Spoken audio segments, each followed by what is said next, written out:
이재명 대통령은 임기 내 전시작전권 전환 추진이 공약사항이었어요. 예. 이 전쟁이 나면 작전권이 우리나라에 없다는 거. 그렇죠. 이게 참 이게 좀 받아들이기 어려워, 네, 그지? 네. 예. 네, 그런데 주한 미군 사령관이 아주 건방지게 전시작전권에 대해서 미국 의회에서 한마디를 했습니다. 자, 그 장면 영상으로 보고 오겠습니다. We have to continue to work to ensure that political expediency doesn't outpace the conditions. We've got to stay focused on the conditions because the United States is safer that way and the Republic of Korea is safer that way. 예, 저 건방지게 저 얘기했어요. 그리고 바로 다음 날, 예. 이 발언을 하고 바로 다음 날 전자권 전환에 대해서 대단히 구체적으로 발언을 했습니다. 소개 부탁드립니다. 네, 현재 우리는 국방부에 2029 회계연도 2분기 이내 달성을 목표로 하는 로드맵을 제출했다. 곧 한미 통합 국방협의체가 열릴 예정이고 그 자리에서 이러한 조건들이 논의가 될 것이다. 현재 한국의 지속적인 방위 투자와 함께 향후 3년간 약 8.5%의 국방비 증가를 고려할 때 우리는 좋은 위치에 있다고 생각한다. 우리는 계속해서 조건 기반 전자권 전환을 추진을 할 것이다. 네, 어찌됐든 뭐 이 말대로라면 이재명 대통령 임기 내 예. 전자권 전환이 이루어지는 건데 저는 일단 기본적으로 이렇게 그 우리나라 전자권 관련해 가지고 까불고 다니는 게 기분이 굉장히 나쁜데 건방진 느낌. 제가 문제가 있겠죠. 또 뭐 최욱 씨도 문제가 있겠습니다. 아, 네. 브론슨 사령관의 문제가 더 많은 것 같습니다. 아, 그렇습니까? 예, 어. 군인이잖아요. 네. 예, 예, 군인이란 말이죠. 예. 또 미국도 그렇고 뭐 우리나라도 그렇고 기본적으로 민주주의 국가 아닙니까? 네. 민주주의 국가의 핵심 원리는 군에 대한 문민 통제입니다. 네. 그죠? 예. 그래서 이 전자권 전환 문제는 좁은 의미에서는 군사적인 의미를 담고 있습니다만 좀 넓은 의미에서는 예. 어떤 주권의 문제를 포함한 예. 예, 정치적 주권 관련된 문제이지 않습니까? 그렇죠. 그래서 한미 양국이 기본적으로 전자권 전환에 합의를 한 상황이고 뭐 시기와 조건에 대해서 여러 가지 논란이 있습니다만 네. 그러면 현지 사령관으로서는 이제 군사적인 목적이 달성되고 있는지 그런 부분들에 대해서 발언만 하면 되는데 그렇지. 정치적 편의주의? 저는 굉장히 깜짝 놀랐어요. 예. 네, 굉장히 어떻게 아니, 저런 화가 난 발언 거예요? 깜짝 놀란 거예요? 둘 다 해당되는데 네. 정치적 근데 편의주의. 이게 그런 식의 어떤 발언이 월권을 뭐 행하는 발언들이 워낙 많이 나와서 예. 사실 이제 좀 화내기도 좀 지쳤습니다. 아, 네. 좀 지친 상황인데 와. 이거를 좀 해석을 해보면 그거거든요. 정치적 편의주의. 그러니까 이재명 대통령이 계속 강조하고 있는 게 임기 내, 네. 그죠? 임기 내. 그것도 본인 임기도 포함하고 있습니다만 그 임기 내라는 표현 속에는 트럼프 대통령의 임기도 포함하는 거거든요. 그래서 이제 우리 국방부 쪽에서는 2028년 연말을 목표로 삼고 있는 겁니다. 예. 왜냐하면 2020. 미국의 차기 정부가 들어왔으면 또 어떻게 바뀔지 모르는 거거든요. 그러네. 예, 그렇죠. 차기 정부가 들어왔으면 정책 리뷰하는데 검토하는데 한 6개월 정도 걸릴 수 있는 거예요. 걸리겠죠. 네. 그 사이에 입장이 어떻게 바뀔지는 모르고 그렇지. 그 사이에 또 안보 환경이 어떻게 또 달라질지 모르는 그렇죠, 거거든요. 그렇죠. 그러니까 지금 현직 대통령끼리 합의해서 전자권 전환을 마무리 짓는 게 기본적으로 우리 정부의 목표인데 근데 지금 브론스 사령관은 미 의회에 가서 2029년 이제 미국 회계연도를 2분기로 얘기했으니까 우리로 우리는 이제 따지면 1분기죠. 2029년 3월까지 하는 3월까지. 거죠. 네, 네. 3월까지 이제 해당되는 것이죠. 네. 그건 트럼프 퇴임 이후거든요. 예. 이렇게 이제 이 자체가 굉장히 월권인데 이거에 대해 이렇게 별다른 문제제기가 없는 거 보고 저는 굉장히 좀 의아한 부분이 좀 있습니다. 정치적 편의주의 이게 이제 전날 나온 거고 지금 이제 구체적인 게 이제 다음 날 나온 거예요. 예. 전날 이 얘기 나왔을 때 나는 대한민국 언론을 보면서 너무 좀 슬펐어요. 이 아주 싸가지 없고 월권행위라고 건방을 떤 건데 대한민국 언론은 큰 어른이 이 얘기한 것처럼 다루더라고. 이게 너무 안타까운 거죠. 그러니까 이게 이제 전적금 문제가 사실 뭐 굉장히 우리 사회에서 이제 그 정치화된 지 예. 오래된 이슈입니다만 그래도 최근 현상 중에서 우리가 주목할 만한 현상은 왜 노무현 정부 때 전자권 환수를 추진했을 때 그때 보수적인 야당뿐만 아니라 뭐 전직 군수뇌부들, 뭐 경찰들, 외교관들 벌떼처럼 막 들고 일어나서 막 전자권 환수 막 반대 난리 얘기하고 났었죠. 난리가 났었잖아요. 예. 예. 그런 적이 있었는데 이번 같은 경우에는 전작권 환수 얘기가 나왔는데 그런 격렬한 반발이 안 나오고 있어요. 국내에서는. 뭐 그죠? 예전보다는 차분합니다. 예. 그 이유 중에 하나는 아까도 우리가 방송에서 얘기 나눴습니다만 더 이상 미국을 믿을 수 없는 거예요. 네. 그죠? 예. 그리고 이 혼란스러운 세계에서 자강이 살 길이다. 그 자강 중의 핵심은 자주국방이다. 네. 이거에 대해서 이제 보수 진영도 더 이상 반대하기 힘든 분위기가 만들어진 거예요. 이제 국내적인 분위기는 전작권을 환수할 수 있는 조건과 환경이 이전에 비해서 많이 좀 성숙되어 있는 부분인데, 네. 근데 자꾸 미국이 여기저기서 태클을 걸고 있어요. 그러니까 지금 브런슨 장관, 그 사령관이 강조하고 있는 게 정치적 편의주의가 아니라 명백히 모든 조건을 충족한 상황에서 전작권이 전환돼야 된다고 얘기를 하고 있습니다. 네. 그러면 그 조건이 뭐냐? 크게 세 가지입니다. 세 가지. 예. 하나는 북한의 핵과 미사일의 대응 능력을 한국군이 확보하는 겁니다. 특히 이제 초기 대응 능력을 확보하는 부분이 있고, 두 번째는 연합 방위 작전에서 한국군이 주도적인 역할을 해야 되는 거예요. 이제 그걸 이제 주로 검증하는 방식이 바로 이제 한미 연합 훈련이 되겠죠. 예. 세 번째가 제일 골 때립니다. 세 번째는 전작권 전환에 부합하는 한반도와 동북아 영내 환경 조성이에요. 이게 무슨 말입니까? 그러니까 전작권을 전환할 때 한반도 정세도 좀 많이 안정화되고 동북아 정세도 많이 안정화된다는 의미인데 이거는 전형적으로 귀에 걸면 귀걸이고 코에 걸면 코걸이에요. 그렇죠. 더군다나 더 중요한 건 뭐냐면 그 조건의 충족 여부를 미국이 판단하게 돼 있어요. 아이씨. 더 열받는 문제는 뭐냐면 미국이 그 조건을 바꿀 수가 있어요. 이전에도 바꾼 적이 있어요. 뭐야? 그러니까 예전에는 한국군이 100가지 정도의 숙제를 하면 100가지 정도의 문제를 풀면 합격. 근데 한 90개 정도의 문제를 푸니까 갑자기 바꿔. 난이도가 굉장히 높은 50개 문제를 더 내는 거예요. 이것도 풀어. 그래서 앞으로 그런 일들이 굉장히 재발될 수 있는 부분들이 있기 때문에 네.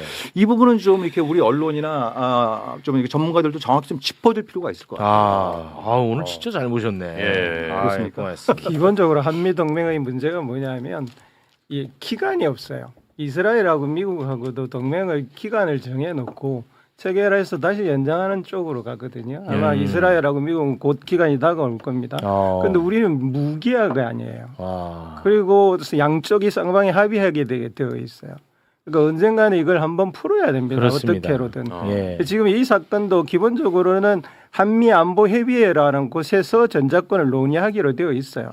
이건 기본적으로는 둘 다 동등한 주권을 가진 협의체죠. 네. 그 브런슨과 같은 작자들이 나가서 의회에 나가서 떠들 일이 아니에요. 그렇습니다. 그리고 일개 장군이 대통령끼리 합의한 사항에 대해서 지금 의회에 나가서 지 마음대로 떠들고 있거든요. 네. 특히 브런슨이라는 작자는 주목해야 됩니다.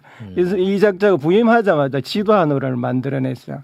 지도 하나가 무슨 지도냐 하면 우리나라를 중심으로 동북아시아 지도를 펼쳤는데 네. 베이징을 때리기에는 우리나라가 몇 킬로고 블라디보스톡을 때리기에는 몇 킬로고 하와이를 지키기에는 몇 킬로고 대만을 지키기에는 몇 킬로고 하면서 이렇게 이 대한민국이라는 나라가 미국한테 전략적으로 요충지다. 절대로 여기에는 전략적 자유권을 주면 안 된다라는 이야기를 숨겨놓고 한 거예요. 그 미국의 기지화 예. 시켜놓은 거네. 그렇죠. 한국을. 그렇죠. 그러니까 브런슨 와. 발언 중에 심각하네. 또 이거 연결시켜서 심각해. 지금 김 교수님 말씀하신 거하고 지금 전작권 문제하고 연결시켜서 주목해야 될 게 뭐냐면 뭐라고 이랬냐면 전작권 전환과 함께 우리 즉 주한미군은 이제 서쪽을 바라보겠다는 취지의 얘기예요. 중국이네. 우리나라의 서쪽 어디입니까? 중국이잖아요. 그죠? 예. 그러니까 이제 이제 그런 그게 이제 하나의 프로세스로 만들어지고 있습니다만 이제 그 한미 연합 방위 체계에서 한국군이 주도적인 역할을 하면 이제 주한미군은 중국을 상대하겠다라는 얘기예요. 근데 우리가 지금 중동 사태에서 벌어지고 있는 것처럼 걸프 지역에 있는 주요 미국의 동맹국들이 이란의 보복 공격을 당하고 있지 않습니까? 그렇습니다. 그 이유가 미군 기지가 있기 맞아요. 때문에 얘기를 하는 네. 거예요. 이 해당 국가들은 우리는 미국한테 이게 발진 기지로 삼으라고 얘기한 적 없다. 이렇게 얘기했는데도 미군 기지가 있다는 이유만으로도 공격을 당하고 있는 거예요. 근데 만약에 미중 그 무력 충돌이 발생했을 경우에 지금 그 미국의 기본적인 입장은 주한미군을 투입하겠다는 거잖아요. 대한민국 영토를 발진 기지로 삼겠다는 얘기예요. 그럼 이게 어떤 일이 벌어지겠어요? 와, 이거 오늘 중국이네. 준비한 아이템 중에 제일 중요한 이슈네. 그런가요? 예. 이 브런슨이라는 작자는 철저하게 동맹의 현대화론자입니다. 즉 이 우리나라 대한민국은 북한을 지키는 건 상관없고 만약에 중국과 전쟁이 일어나면 중국을 지키는데 동원되도록 인원도 축소시키고 전략적으로 지금의 전략에서 바꿔야 된다는 것을 계속 주장하고 있는 사람이에요. 그거를 이제 현대화라는 단어를 쓰고 있죠. 예, 그렇게 말하죠. 와. 그런데 이 29년이라고 하는 날짜를 주한미군에서 제시한 것도 이것도 꼼수입니다. 아까 말씀하신 것처럼 29년 되면 미국이 정권이 바뀌고 어떻게 될지 모르니까. 이재명 대통령도 임기 말이란 말이에요. 그런 걸 노리고 29년이라고 말을 한 거예요. 따라서 우리가 전작권을 해소하려면 지금처럼 불평등한 미국과의 동맹 관계를 평등한 관계로 바꾸려는 일종의 자범 불협화음을 감내를 해야 돼요. 네. 그런데 지금 보수 언론들은 조금만 불협화음이 네, 난리야. 난리가 나라가 막 엉망진창이 되는 것처럼 아니, 난리가 대한민국 국회의원인데 우리나라 국방부 장관한테 너 미국한테 혼났어 안 혼났어? 이게 말이 돼요? 그러니까 아니 그 전문가분이 왜 이런 얘기를 그동안 안 해오셨어요? 난 너무 자존심 상해요. 화가 나고. 매부쇼에서 제가 말씀드릴 기회를 안 주시지 않았습니까? 아니 그동안에 그럼 어디 계셨던 거예요? 저 조용히. 야 오늘 너무 중요하네. 이게 진짜 중요한 이슈였습니다. 말씀이 나온 김에 이제 그만하셔야 되는데. 네? 한 말씀만 예, 드리면 예. 뭐냐면 앞으로 별 기회가 없을 것 같아서 예. 그 이제 브론스 장관이 그런 얘기도 했고 이제 우리 언론도 이런 것도 좀 그런 문제점을 다시 한번 확인할 수 있는데 그 브론스는 그랬잖아요. 사드 아직 한국에 있다 이렇게 얘기했잖아요. 네. 네. 근데 뭐 탄약은 이동 중이다 이렇게 얘기했어요. 네 맞습니다. 그래서 언론 얘기하는 게 이게 사드에 장착되는 요격 미사일이 이동 중인갑다 이렇게 얘기를 이제 보도들을 했단 말이에요. 네. 그래서 제가 오늘 방송 출연을 위해서 그 미국 그 국방부 홈페이지 들어가서 청문 내용을 들어봤어요. 해당되는 부분. 영어도 잘 못하는데 더 중요한 얘기는 그 다음에 나옵니다. 뭐라고 이랬냐면 뭐예요? 작년 6월에 미드나잇 해머. 그러니까 작년 6월에 미국이 이스라엘과 같이 이제 이란의 주요 핵시설을 공습했잖아요. 그랬죠. 그 이전에 레이더들 복수형을 상해서 레이더들을 중동으로 옮겼다. 근데 아직 복귀하지 않았다라고 얘기하는 겁니다. 네. 예, 그러니까 그 정확히 그 얘기는 아니지만 그 의미는 지금 미국이 레이더, 그러니까 미사일 디펜스용 레이더를 중요하게는 AN/TPI-2로 보이는 사드용 레이더가 있고 패트리어트용 레이더가 있어요. 네. 그 맥락상 그걸 중동으로 차출했다 했는데 아직 안 갖다 놨다는 얘기예요. 그렇죠. 그렇죠? 맥락을 보면 네. 그러면 자 사드 체계에서 레이더가 없으면 그게 무슨 의미가 있습니까? 그건 고철 덩어리죠. 그죠? 예. 마치 이제 권투 경기 나가는데 이게 안 돼 쓰고 나가는 거랑 마찬가지인 거잖아요. 네. 레이더가 없으면 어디로 쏘야 될지 모르는 거니까. 그렇죠. 예. 그러니까 이거 말장난인 거예요. 아. 그러니까 거기에 이제 경북 성지에 발사대도 있고 요격 미사일도 좀 재고령이 좀 남아 있고 통신 발전 장비 주의 통제 시스템 이런 것들은 있을 수가 있어요. 근데 눈을 갖다가 레이더를 갖다 중동으로 갖다 놓고 뭐예요? 아직 사드는 한국에 남아 있다. 무용지물이라는 얘기야. 네. 근데 그런 부분들에 대해서 지적하는 데가 없는 거죠. 안 그래도 그것도 여쭤보려고 했는데 그러셨습니까? 말 길게 하실까 봐 안 여쭤봤는데 또 짧게 또 잘하시네. 중요한 내용이네요. 중요했습니다. 알겠습니다. 예. 확실히 그 전문가는 다르다. 예, 고맙습니다. 정동영 통일부 장관의 평북 구성시 발언 이후에 야당인 국민의힘에서는 해임 요구 결의안을 들고 나왔습니다. 사실상 정치권 이슈로 커지고 있는 상황인데요. 관련해서 오늘은 국회 정보위 소속이시고요. 더불어민주당 윤건영 의원님 모시고 외교안보 이슈 현안 살펴보도록 하겠습니다. 어서 오십시오, 의원님. 네, 구로울의 윤건영입니다. 네, 구로울은 이상무죠. 네, 이상무입니다. 다른 거 다 떠나서 네. 의원님 워낙 외교안보 전문가시기 때문에 저희가 외교안보에 현안이 생길 때마다 의원님을 모시고 말씀을 좀 듣고 있습니다. 이 구성시에 네. 핵시설이 있다라는 것은 2016년부터 ISIS를 통해서 이미 다 알려진 사실인데 왜 이게 지금 이렇게 세게 이슈가 되는 겁니까? 의원님 그 국회 정보위 보고를 받으셨죠? 두 가지로 봐야 될 것 같은데요. 하나는 정치적 이유죠. 국민의힘에서 지금 굉장히 수세에 몰려 있잖아요. 지지율도 15% 벽이 15%, 깨지고 그러면서 국민의힘이 지방선거를 앞두고 집권 여당을 공격할 소재를 찾다 보니 소재로서 이만한 게 없거든요. 안보 이슈에 대해서고 하니까 정쟁의 소재로 활용되는 게 하나가 있는 네. 거고요. 두 번째는 한미 간에 균열이 있는 것 아니냐라고 보기에 딱 좋은 이슈죠. 이게 왜냐하면 미 측과 우리 측이 정보 공유를 해서 안보를 지켜왔는데 미 측이 갑자기 정보 제공을 중단했다고 하네. 뭔가 좀 재미난 주제잖아요. 그렇죠. 그러니까 휘발성이 있는 거죠. 예. 즉 국민의힘이 지방선거를 앞두고 정쟁의 소재로 쓰고 두 번째는 아주 휘발성이 있는 안보 이슈다 보니까 이게 이슈가 되는 것 같아요. 말씀 주신 대로 좀 하나하나 좀 짚어봐야 될 것 같은데요. 그 뒤부터 좀 올라가 볼게요. 네. 미국에서 느닷없이 그 하루에 50에서 100쪽씩 오던 대북 정보를 갑자기 중단해 버렸다. 근데 평범한 시민들 입장에서 볼 때는 이거 매일 봤던 게 안 오면 이거 정동영 장관이 크게 사고 친 거 아니야? 왜 이런 쓸데없는 소리를 해가지고 미국으로부터 오는 정보가 차단되게 했어? 맞아요. 라는 생각을 많은 시민들께서는 신문 보면서 하실 것 같아요. 네, 네. 근데 그 하루에 50쪽에서 100쪽 오는 게 뭔지를 알아야 될 거 아닙니까? 뭐예요? 그것 좀 여쭤보려고요. 그걸 뭔지 이야기하면 제가 잡혀가요. 이렇게 이 자체가 보안인 거죠. 그렇죠. 50에서 100쪽이 오고 있다. 이것도 공개하면 안 되는 거죠. 숫자도 틀린 것 같고요. 제가 볼 때 숫자가 틀립니까? 우선 그 제가 비유해서 말씀드릴게요. 네. 아침에 조간 신문이 오다가 안 오면 그게 크게 뭐 유의미합니까? 배급소에 전화를 하죠. 오늘 신문이 안 왔다. 네, 그러니까 그러니까 저희가 우선 이 말씀을 드리기 이전에 저희의 정찰 정보 능력이 그렇게 약하지 않아요. 대한민국의 예. 정찰 정보 능력이 약하지 않다. 그러니까 미국에 의존하지 않으면 큰일 나는 이런 수준이 그렇지 절대 않아요. 아니다. 대한민국이 세계 국적으로 봐도 예. 안보에 있어서나 국력에 있어서 그렇게 만만한 나라 아니에요, 절대. 우리만 그렇게 생각하는 예.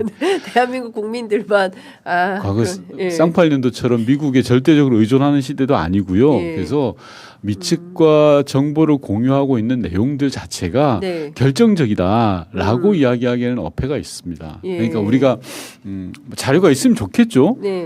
정보 자료라는 게 그럴 게 아니겠습니까? 보다 풍성한 자료가 있으면 좋겠지만 그것이 결정적인 키다, 네. 스모킹건이다라고 보기에는 문제가 있다. 예. 너무 호들갑들 정도 아니다. 그런데 우리 언론은 왜 이렇게 세게 보도를 하면서 호들갑을 떤 겁니까? 그러니까 이를테면 한 번이 아니라 지난 그 4월 초를 시작으로 해서 4월 17일 동아일보 연이어서 19일 한겨레, 20일 한겨레, 영거푸 보도가 나왔고 공교롭게도 기자들 제가 이렇게 쭉 알아보니까 다 청와대 출입 기자들이 단독 보도를 쓴 거예요. 네네. 왜 청와대 이렇게 출입하시잖아요. 제가 물을 왜 먹은 단독을 거예요. 안 하죠? 물을 세게 먹은 거죠. 그런 단독을 잘 이렇게. 네. 근데 그건 조금 그 예를 들어서요. 예. 그게 뭐 예를 들어 안보 쪽, 국방 쪽에 출입하셨던 분들이 쓴 기사가 아니잖아요. 네. 청와대 출입 기자들이 낸 기사라는 건 소스가 저는 예. 한번 봐야 될 부분이 있다라는 생각이 들고 다시 한번 말씀드리지만 미측에서 지금 중단했다고 하는 그 내용이 제가 뭐 세부적으로 이겁니다라고 말씀은 못 드립니다만 네. 대한민국의 안보 역량을 훼손하거나 또는 걱정에 대해 수준은 전혀 아니다라고 단언컨대 말씀드립니다. 그렇군요. 그 이를테면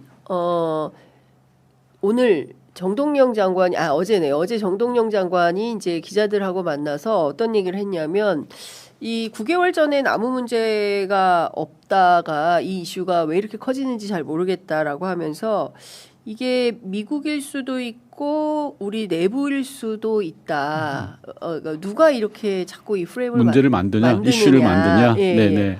거기에 이제 착목해서 보시는 것 같은데 의원님께서도 좀 그렇게 보십니까? 그 부분도 하나의 지점일 수는 있죠. 예. 그러니까 미국이 문제인 건지 우리 내부가 문제인 건지 그렇- 이거 어떻게 봐야 되는 건지. 그렇죠. 앞서 모두에 말씀드렸던 것처럼 일단 정리하고 할 건 국힘이 오버하고 있다.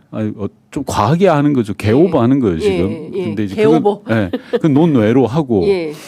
이 문제를 이슈화해서 그러면 뭐를 얻으려고 하느냐라는 부분에서 방금 말씀하신 거잖아요. 저는 국내에서 리크했을 가능성도 있고 예.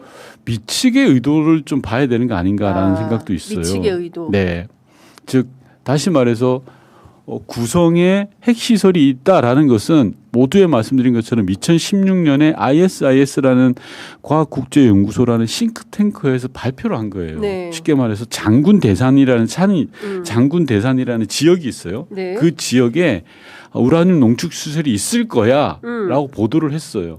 근데 그걸 이어받아서 당시에 KBS가 그 지역은 북한의 구성이야라고 네. 못을 박아버린 거예요. 네. 그러니까 이미 이게 세상에 알려진 그렇죠. 거예요. 새로울 게 전혀 없는 예. 내용을 정동영 장관은 이야기를 한 거죠. 그렇습니다. 근데 그거를 빌미로 해서 예. 정보 공유를 제한한다?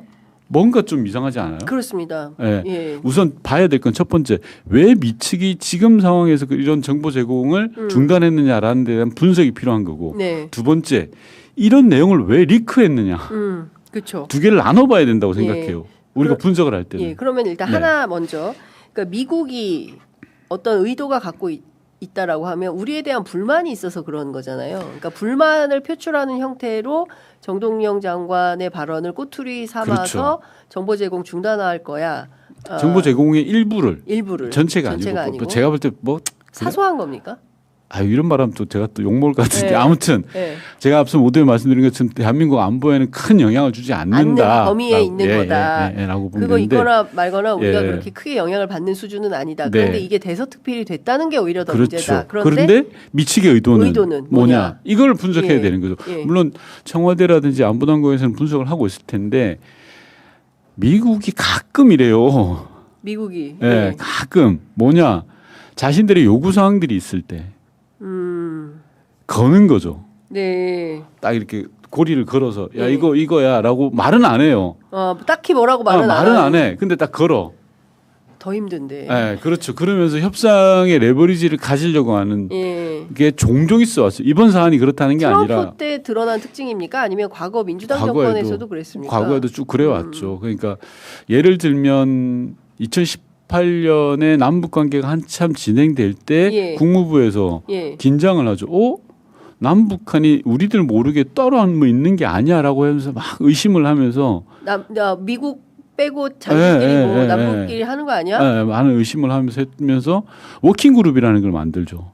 그 과정에서 이 유사한 사례가 있었거든요. 거는 게 이렇게 예. 저희 미국 중심의 워킹 그룹이 만들어졌다는 거죠. 네, 그러니까 뭐 저희가 쓰는 언어인데 건다라고 하죠 이게 딱. 건다. 예. 예.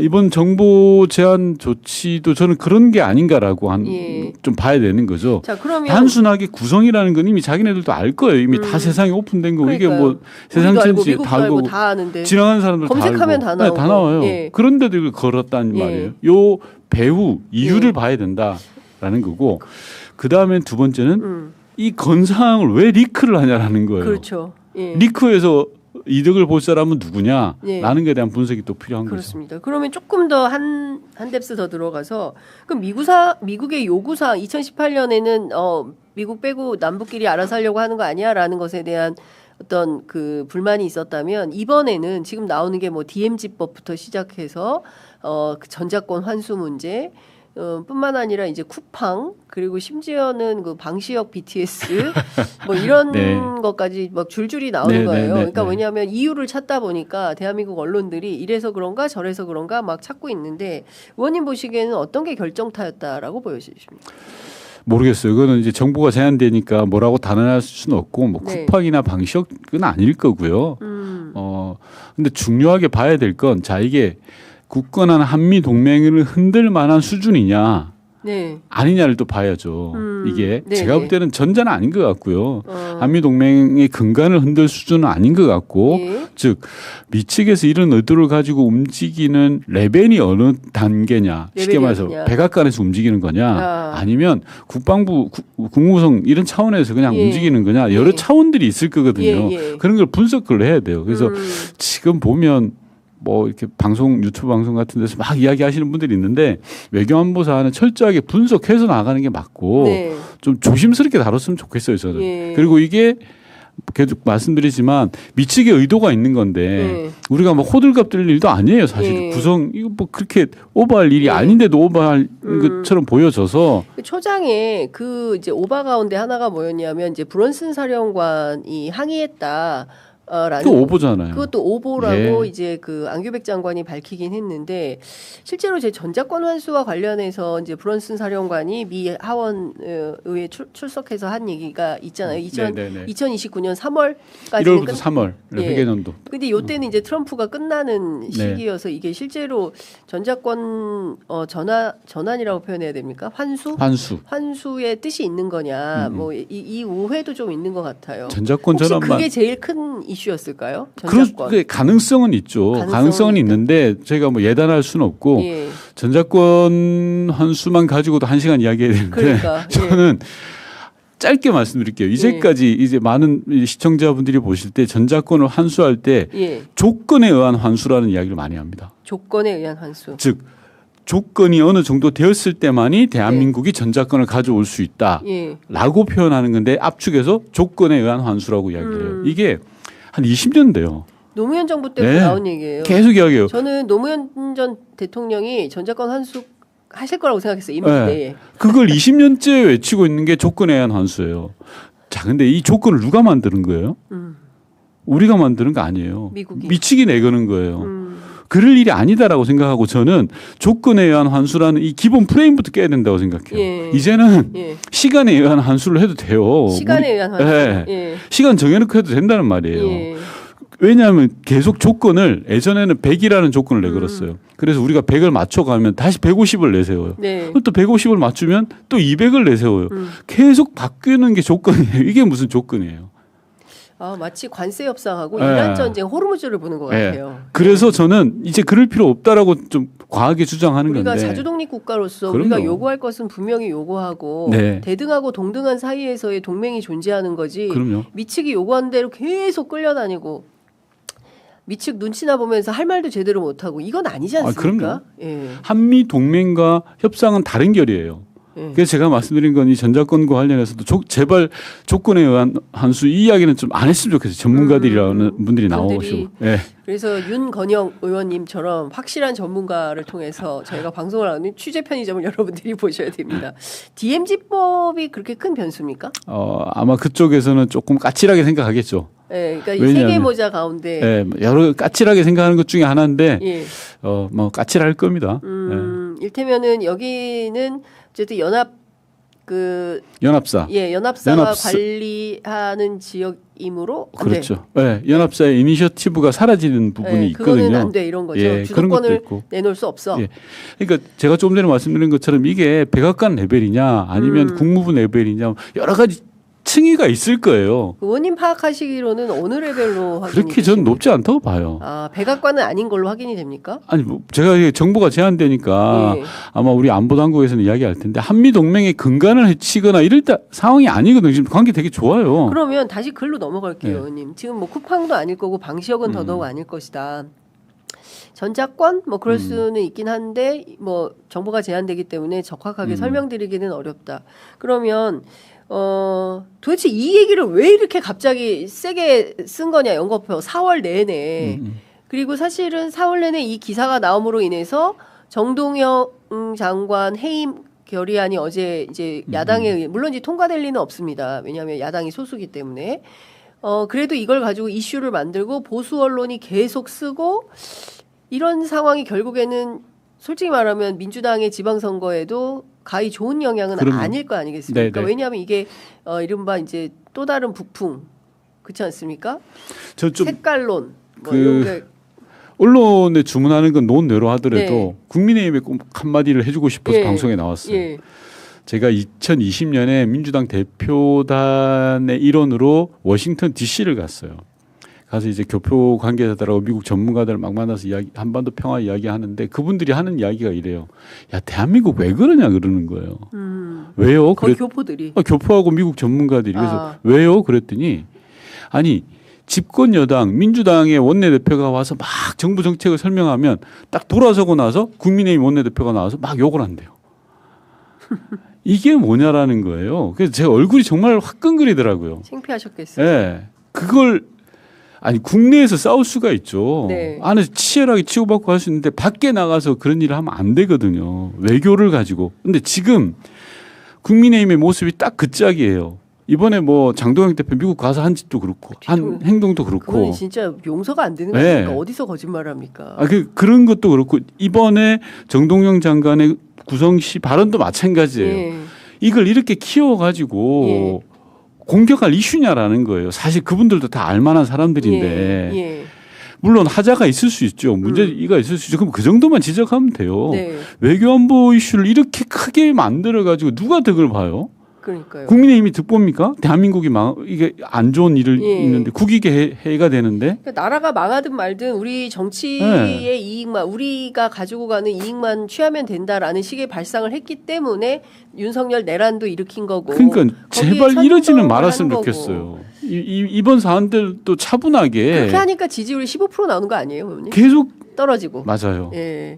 그러니까 정신 못 차려요, 이 사람들. 맞습니다. 그러니까 결국 이번 지방선거가 특이하게도 이재명 정부 1년 평가 성격은 사라지고 야당 심판론만 남았어요. 전국을 다녀보면 전부 야당 심판론이에요. 그러니까 뭐 예. 제가 저희 입장에서야 이걸 뭐라고 해야 될지 모르겠는데 그래도 대한민국이 잘 되려면 이러면 안 되거든요. 야당이 정말 이런 사안들 외교안보 이슈를 키워서 득보려고 하는 것 자체가 국민들 알아요. 그렇습니다. 국민들 모르는 것처럼 막 그러지만 보수 언론도 마찬가지고요. 그럼 누가 리크를 했을까요? 이제 그 부분은 아마 제가 듣기로는 보안 조사도 하고 있고 보안 조사를 하고 있습니까? 청와대에서? 했겠죠 당연히. 그건 뭐 상식이죠. 이런 사안이 터지면 보안 조사 당연히 하죠. 예. 청와대에 있을 때 제일 기분 나쁜 게 보안 조사 당하는 거거든요. 아 그래요? 핸드폰 잠깐 뭘까요? 하는 건데. 핸드폰도 달라고 합니까? 그럼요. 보안 조사가 지금 이 건과 관련해서 지금 당연히 저는 했을 거라고 저는 내피셜인데 당연히 안 할 수가 없죠. 이건. 예. 근데 문제는 저는 그렇게 보는데요. 우리 내부의 일이라고 저는 생각하고 싶지가 않아요. 사실은. 이런 걸 가지고 어제 뭐 정동영 장관님 좀 세게 이야기하셨던데. 예, 우리 내부 또는 미국. 예, 저는 내부를 의심하지 않았으면 좋겠다라는 말씀을 좀 드리고 싶어요. 왜냐하면 너무 슬프잖아요. 그러니까요. 네. 또 기사 쓰기 좋아하는 분들은 언론에 뭐 늘 하던 대로 동맹파 자주파의 갈등 가운데 빚어진 일이다. 제가 노무현 정부 때부터 청와대에 쭉 있었고 8년간 있었는데 노무현 정부 때 이거 다 20년 된 거죠. 예, 동맹파 자주파 나온 이야기가 그때였어요. 예. 그때부터 나와서 지금까지 문재인 정부 때까지 계속 예. 지금까지 이어지고 있는데 없어요. 누가 동맹이고 누가 자주예요. 약간 이거 NLPD 논쟁 같은 느낌. NLPD는 사고치는 논쟁이라고 책이라도 있었죠. 이건 그것도 없죠. 없어요. 그냥 교과서도 없고. 가서 보면 다 똑같아요. 다 네. 대한민국 대한민국 잘 되자고 하는 거고 큰 차이가 없어요. 근데 계속 동맹파 자주파 이야기를 하시더라고요. 언론에서는. 예. 좀 그러지 않았으면 좋겠어요. 대통령이 좀 자세히 알아봐야겠다라고 X에 글을 올리셨어요. 이 사건이 어떻게 마무리될 걸로 전망하십니까? 저는 좀 나눠봤으면 좋겠는데요. 한미 간의 사소한 이견이라 하더라도 예. 정보 공유에 대해서 이슈가 됐잖아요. 예. 이건 빨리 수습해야죠.